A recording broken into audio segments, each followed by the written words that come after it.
नमस्कार दोस्तों, मैं हूं कृष दी अर्बन नक्सल। महाराष्ट्र में जो रियल एस्टेट इंडस्ट्री है, उन्होंने टोकन फॉरफिट करने का एक धंधा बना रखा है।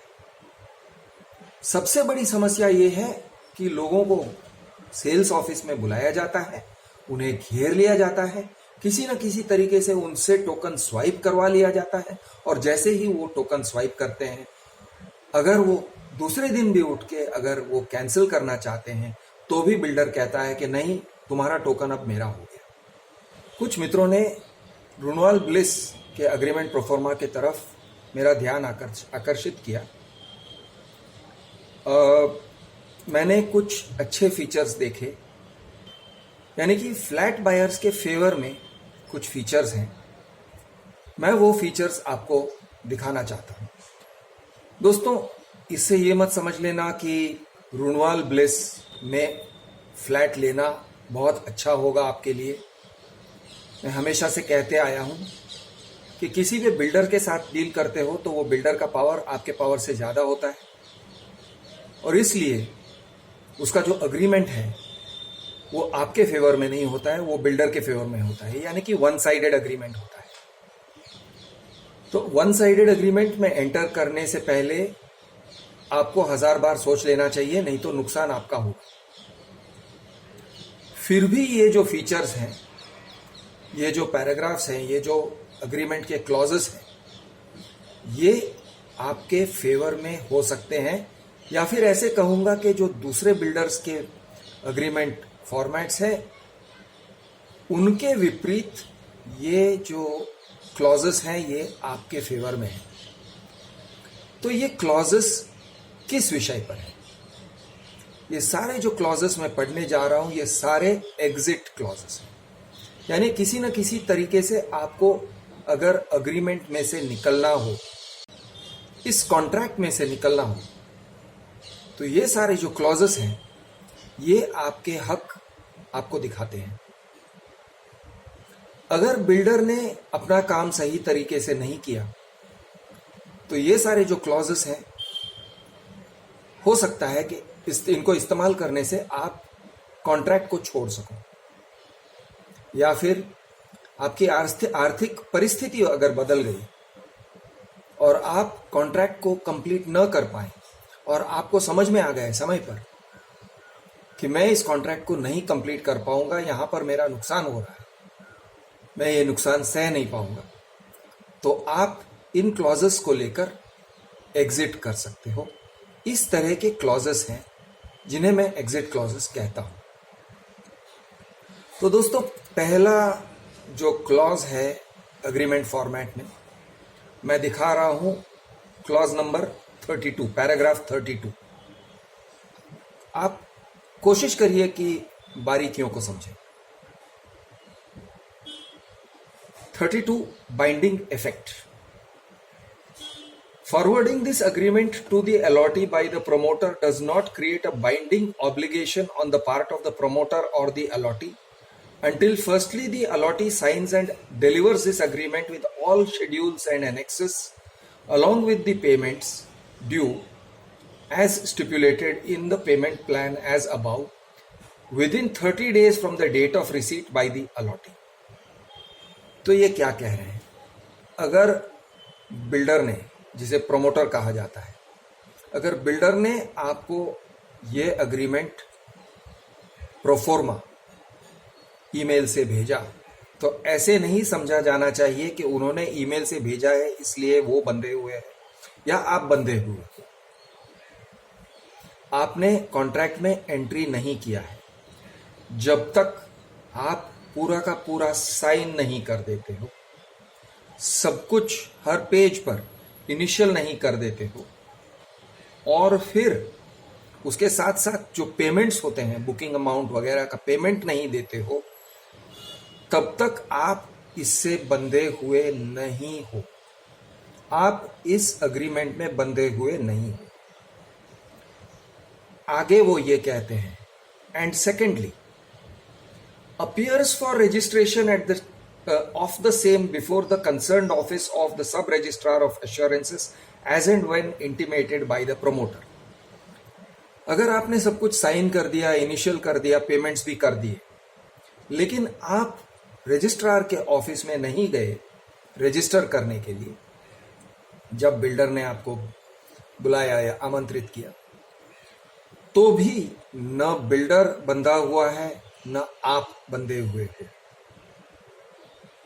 बहुत अच्छा क्लॉज है, और ये बहुत अच्छा इसलिए मैं कह रहा हूं क्योंकि बहुत सारे ऐसे दूसरे बिल्डर्स हैं जो आपके ऊपर ऑब्लिगेशन डालते हैं और वो कहते हैं कि आप बंधे हुए हो, हालांकि आपने अग्रीमेंट साइन नहीं किया है,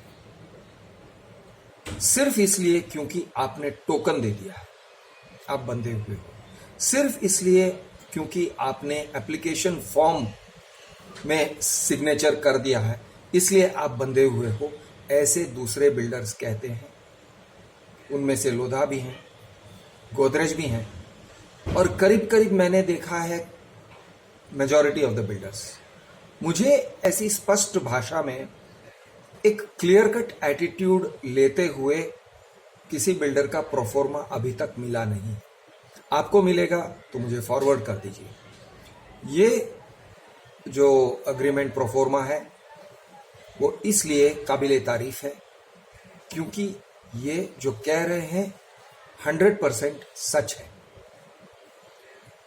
कि अगर आपने अग्रीमेंट साइन नहीं किया है तो न बिल्डर बंधा हुआ है कॉन्ट्रैक्ट से और न आप बंधे हुए हो, आप दोनों मुक्त हो, आप दोनों फ्री हो। अब आगे जो कहते हैं, if the allotee fails to execute and deliver to the promoter this agreement within 30 days from the date of its receipt by the allotee and to appear before the sub-registrar for its registration as and when intimated by the promoter, then the promoter shall serve a notice to the allotee for rectifying the default, which if not rectified within 15 days from the date of its receipt by the allotee, the application of the allotee shall be treated as cancelled and all sums deposited by the allotee in connection therewith, including the booking amount, shall be returned to the allotee without any interest or compensation whatsoever. तो ये जो कह रहे हैं बहुत अच्छी बात कह रहे हैं। वो ऐसे कह रहे हैं कि आपने मान लो कि बुकिंग कर दिया है, आपने टोकन अमाउंट दे दिया है, आपने बुकिंग अमाउंट दे दिया है, आपने चाहे 10% दे दिया हो, 10% से ज्यादा भी दे दिया हो, 20% दे दिया हो, अग्रीमेंट आपने अगर साइन नहीं किया, आपने अगर रजिस्ट्रार के सामने साइन करके रजिस्टर करके स्टैंप ड्यूटी नहीं भरा, तो प्रोमोटर आपको एक नोटिस सर्व करेंगे, 15 दिन का नोटिस सर्व करेंगे। वो कहेंगे कि देखिए हमने आपको अग्रीमेंट फॉर्मेट भेजा था, 30 दिन हो चुके हैं और अगर आपका कोई इरादा है तो प्लीज आप आ जाइए और 15 दिन का समय दे रहे हैं, आप साइन करिए। और अगर आप साइन नहीं करते हो, गौर से सुनिए, अगर आपने टोकन स्वाइप कर भी दिया है, आपने बहुत सारे पैसे भर भी दिए हैं, लेकिन अगर आप साइन करके रजिस्ट्रार के ऑफिस में जाकर रजिस्टर नहीं करते हो, स्टैंप ड्यूटी नहीं भरते हो और स्टैंप ड्यूटी रजिस्ट्रेशन नहीं करते हो, तो ये जो आपका एप्लीकेशन था वो कैंसिल्ड मान लिया जाएगा। कैंसिल्ड मान लिया जाएगा और आपके सारे पैसे जो हैं, जो भी आपने बुकिंग अमाउंट के तरीके से दिया हुआ था, फ्लैट बुकिंग के लिए दिया हुआ था, चाहे वो सिर्फ 10% हो या चाहे 10% से ज्यादा हो, चाहे रजिस्ट्रेशन का अमाउंट और स्टैंप ड्यूटी का अमाउंट भी क्यों ना साथ में हो या कुछ भी हो, वो सारे के सारे आपको रिटर्न कर दिया जाएगा, रिफंड कर दिया जाएगा विद इन 30 डेज, 30 दिन के अंदर, विदाउट एनी इंटरेस्ट और कॉम्पेंसेशन। आपको कोई इंटरेस्ट या कॉम्पेंसेशन नहीं मिलेगा, लेकिन आपके पैसे भी नहीं कटेंगे, यानी बुकिंग अमाउंट नहीं कटेगा जब तक आप अग्रीमेंट के अंदर एंटर नहीं होते।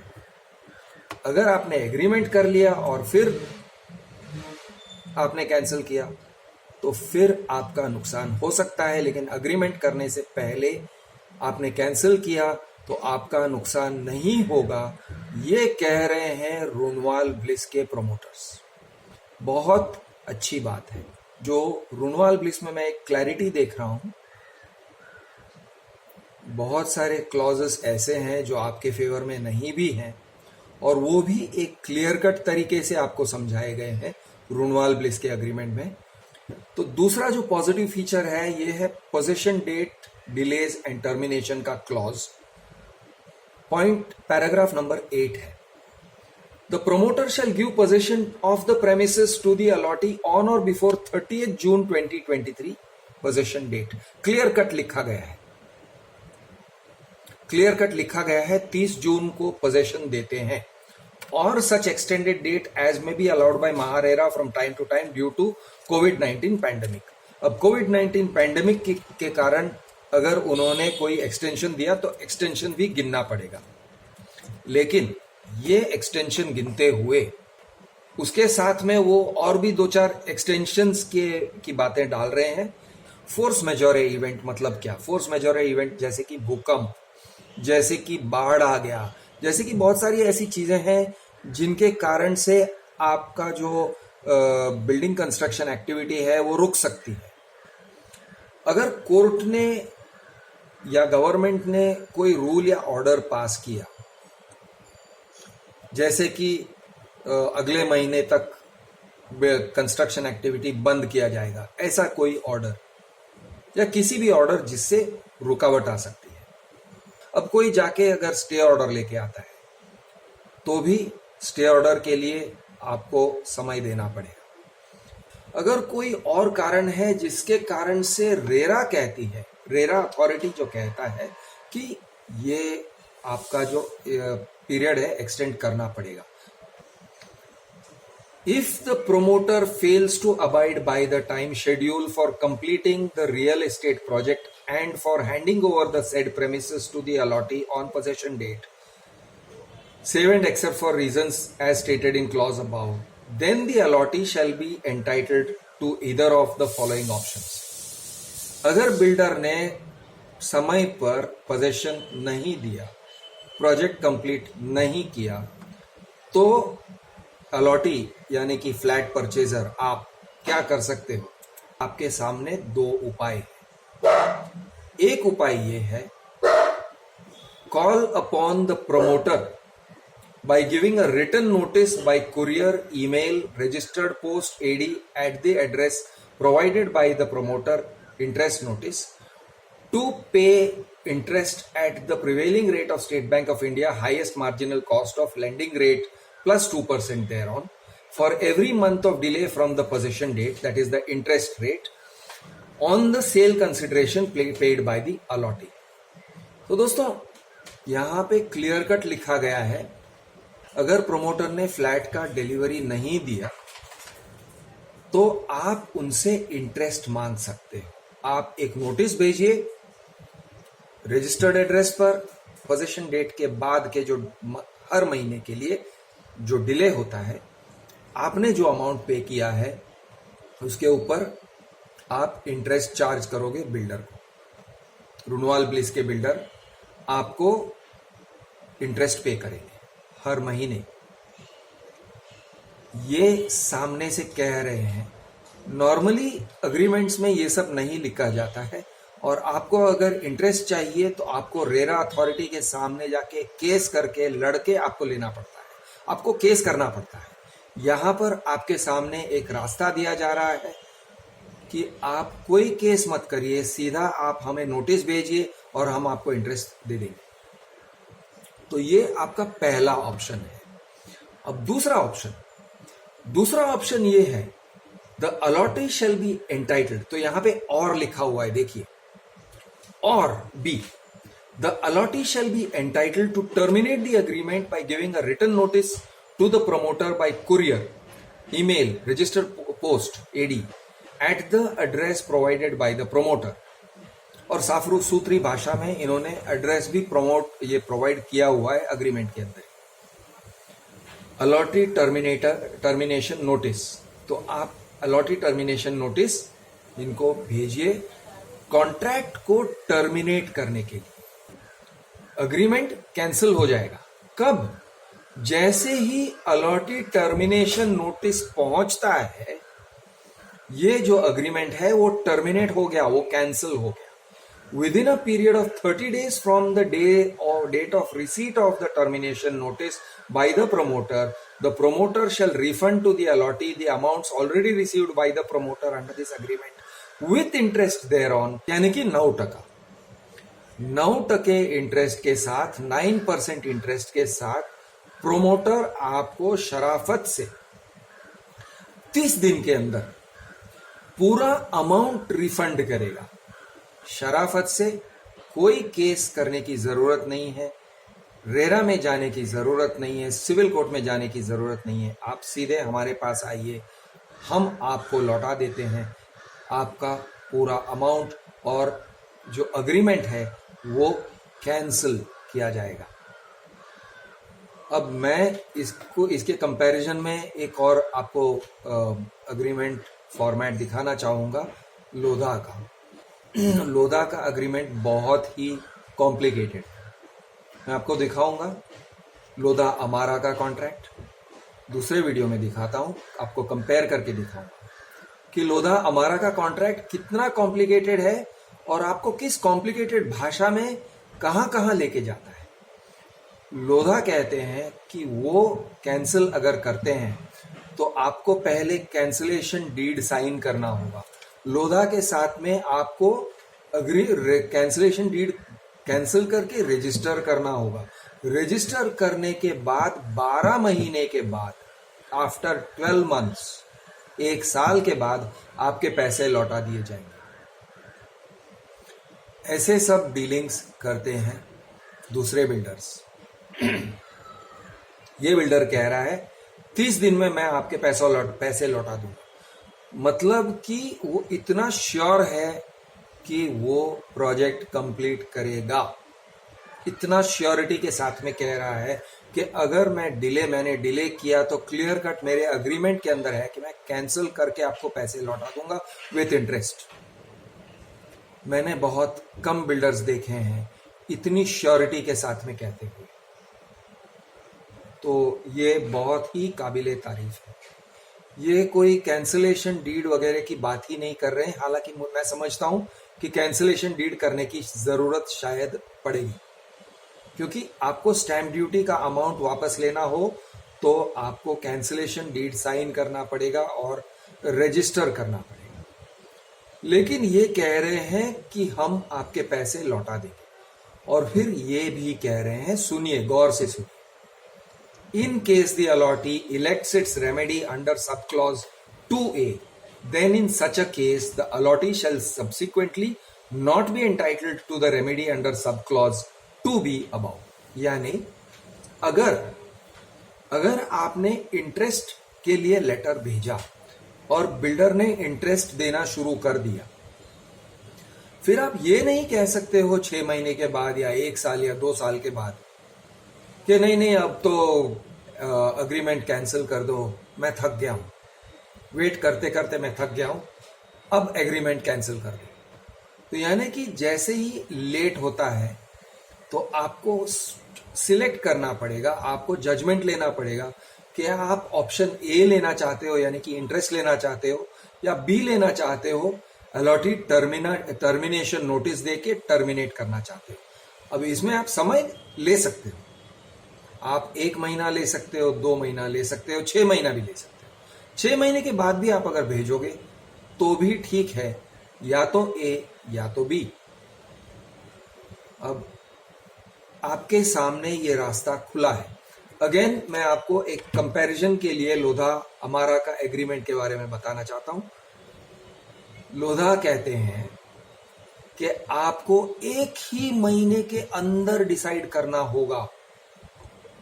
आपको टर्मिनेट करना है तो 1 ही महीने का समय दिया जाता है। पोजीशन डेट हो गया, पोजीशन डेट के बाद अगर 1 महीने के अंदर आपने डिसाइड नहीं किया और उनको नहीं भेजा तो यह समझा जाएगा कि आप प्रोजेक्ट के साथ में आगे बढ़ रहे हैं। तो देखिए इन दोनों के अप्रोच में कितना फर्क है। तो मैं दोस्तों ये इस मामले में रुनवाल ब्लिस की तारीफ करना चाहता हूँ। बहुत कम बिल्डरों की तारीफ करता हूं मैं, क्योंकि बहुत कम कॉन्ट्रैक्चुअल क्लॉजेस मुझे क्लियर कट दिखते हैं। अब एक थोड़ा सा अनफेयर टाइप का भी क्लॉज दिखा रहा हूं, थोड़ा सा, लेकिन बहुत ज्यादा अनफेयर नहीं है। बिल्डर के तरफ से कैंसलेशन करने की बात। बिल्डर अगर कैंसिल कर सकता है तो कब कैंसिल करेगा, कॉन्ट्रैक्ट को कब कैंसिल करेगा? तो एक तो ये है कि बिल्डर आपको इंटरेस्ट चार्ज करेगा। अगर आप लेट पेमेंट्स देते हो तो बिल्डर कह रहे हैं कि वो लेट पेमेंट के लिए इंटरेस्ट चार्ज करेंगे। किस रेट पर? सेम रेट, SBI प्लस 2%, यानी कि 9%, करीब करीब 9% पे इंटरेस्ट चार्ज करेंगे। अब अगर बिल्डर ने देखा कि आप बार बार डिफॉल्ट कर रहे हो, पेमेंट्स नहीं दे रहे हो, तो आपने अगर 3 डिफॉल्ट्स किए तो बिल्डर कैंसिल करेगा। बिल्डर कैंसिल कर सकता है, जरूरी नहीं है कि करेगा, लेकिन कर सकता है आपको 15 दिन के नोटिस देने के बाद। फेयर है, ये भी तो कोई अनफेयर नहीं है। If the allotee fails to rectify the breach or breaches mentioned by the promoter within a period of the default notice, including making full and final payment of any outstanding dues, यानी कि पूरे outstanding dues अगर आप clear नहीं करते हो, आप fail करते हो, तब जाके वो टर्मिनेट कर सकता है। वो पहले आपको प्रोमोटर टर्मिनेशन नोटिस भेजेगा। The promoter shall be entitled to terminate this agreement by issuance of a written notice to the allotee, promoter termination notice। तो पहले वो आपका डिफॉल्ट नोटिस भेजेगा। डिफॉल्ट नोटिस को रिसीव करके आपने अगर डिफॉल्ट्स को ठीक नहीं किया, आउटस्टैंडिंग्स पे नहीं किए, तो फिर प्रमोशन टर्मिनेशन नोटिस आ जाएगा। दोस्तों, ये जो टर्मिनेशन प्रोमोटर टर्मिनेशन नोटिस का प्रोविजन है, इसमें आपका एक फायदा है। नुकसान तो है ही है, लेकिन आपका एक फायदा है। फायदा यह है कि आप डिलिबरेटली, जानबूझ के 3 डिफॉल्ट करके अग्रीमेंट में से निकल सकते हैं। मैं कंपैरिजन के लिए बता रहा हूं कि जैसे कि लोधा के अग्रीमेंट्स हैं, जहां पर कहते हैं कि ये नॉन टर्मिनेबल है, ये इरिवोकेबल है, इसमें से आपको कोई रास्ता नहीं है निकलने का इस अग्रीमेंट में से। ऐसे भी कई सारे एग्रीमेंट फॉर्मेट्स हैं। तो ये क्या कह रहे हैं? On termination and cancellation of this agreement in the manner as stated in this sub clause, the promoter shall be entitled to forfeit the interest, the earnest money being dash percentage। अब dash percentage को के ऊपर थोड़ा ध्यान रखिए, मैं बाद में आपको समझाता हूं। The promoter shall be entitled to forfeit the earnest money being dash percentage of the sale consideration bracket forfeiture amount as and by way of agreed genuine pre-estimate of liquid damages within a period of 30 days of the promoter termination notice. The promoter shall, after deduction of the forfeiture amount, refund the balance amount of the sale consideration to the allotee। क्या कह रहे हैं? वो कह रहे हैं कि जब हम आपका अग्रीमेंट टर्मिनेट कर देंगे तो 30 दिन के अंदर हम आपके अर्नेस्ट मनी को माइनस करके बाकी का जो अमाउंट है आपको रिटर्न दे रहे हैं 30 दिन के अंदर। अब ये जो परसेंटेज जो है उसके ऊपर थोड़ा ध्यान रखिए, यहां पे डैश परसेंटेज लिखा हुआ है, लेकिन अगर आप रेरा वेबसाइट पर जाके देखोगे तो आपको clear cut 20% of the sale consideration for future amount कह के लिखा हुआ है, ये आपको मिलेगा। अब ये डैश परसेंटेज वाली जो बात है, ये अग्रीमेंट बिल्डर ने बायर्स को भेजा था, तो उन्होंने ब्लैंक रख के भेजा। क्यों ब्लैंक रखा मैं नहीं जानता हूं। शायद वो चाहते हैं कि आपको पता ना चले कि वो आपका 20% डिडक्ट करेंगे। आप तो सोचोगे कि अर्नेस्ट मनी मतलब बुकिंग अमाउंट या टोकन मतलब कि 10%, और आपको फिर पता चलेगा अग्रीमेंट साइन करने के बाद कि यह 20% है। हो सकता है कि बिल्डर की ये मंशा हो, लेकिन एक और भी पॉसिबिलिटी है। पॉसिबिलिटी ये है कि आप बिल्डर के साथ नेगोशिएट कर सकते हो। इस अमाउंट को आप नेगोशिएट करके ले सकते हो। आप कह सकते हो कि नहीं है सर, यहां पे आप 5% लिखिए, अर्नेस्ट मनी का 5% लिखिए। प्राइसिंग आप जैसे ही नेगोशिएट करते हो वहां पे आप ये अर्नेस्ट मनी का भी अमाउंट जो कटेगा वो आप नेगोशिएट कर सकते हो सकता है कि वो आप 20% से 15% या 10% या 5% करवा सकते हो। तो यानी कि अगर प्रोमोटर ने कैंसिल किया तो वो आपके सिर्फ 5% काट के लौटाना पड़ेगा आपके अग्रीमेंट के हिसाब से। तो आप इसे पनिशमेंट की तरह मत सोचिए। आप इस तरह से सोच सकते हो कि अरे ये तो मुझे पनिश किया जा रहा है, कि मेरा अब कोई हक नहीं रहता है, मेरा कोई अधिकार नहीं है प्रोजेक्ट के ऊपर, मेरे फ्लैट के ऊपर, जिसके लिए मैंने इतना सारा पेमेंट किया था। लेकिन आप इसे एक अपॉर्चुनिटी के तरीके से भी सोच सकते हो, एक अवसर सोच सकते हो। अवसर क्या है कि यहां पे आपको एक क्लियर कट एग्जिट क्लॉज मिल रहा है, भले वो 10% या 20% नुकसान के साथ में एग्जिट क्लॉज हो, लेकिन क्लियर कट एग्जिट क्लॉज है, जो कि लोधा और बहुत सारे ऐसे बिल्डर्स के एग्रीमेंट में नहीं है। वो रीपेमेंट करने की बात नहीं करते, वो रिफंड करने की बात नहीं करते, 1 महीने में रिफंड करने की बात कतई नहीं करते। शायद वो कहीं भी एक डेट ही नहीं देते हैं कि कब तक वो रिफंड करेंगे और कितना काटेंगे। वो क्लियर कट नहीं है, यानी वो अपने अग्रीमेंट के अंदर बांध के रखना चाहते हैं।